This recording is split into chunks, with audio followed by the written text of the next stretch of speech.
Kumusta ako? Si Dr. A. Navaraj Shankar, Senior Consultant Orthopedic Surgeon sa Apollo Hospital, Chennai. Ngayon, pag-uusapan natin ang bagong panahon sa larangan ng orthopedics. Ito ay tinatawag na orthobiologics. Ano ang orthobiologics? Ang orthobiologic ay isang paraan kung saan ginagamot namin ang iyong sakit gamit ang sarili mong mga selula. Halimbawa, kung ikaw ay may pinsala, karaniwang tumatagal ng 8 linggo bago ito gumaling.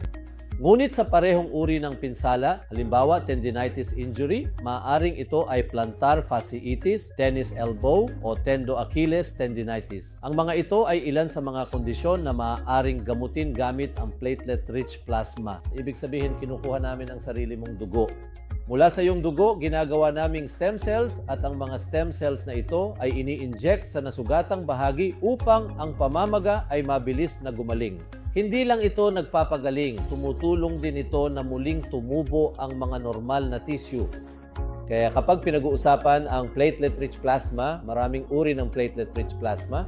Meron kang regular na plasma na mayaman sa platelet. Meron kang double dose na platelet-rich plasma. Meron kang sanokin na platelet-rich plasma. Meron kang goldic na platelet-rich plasma.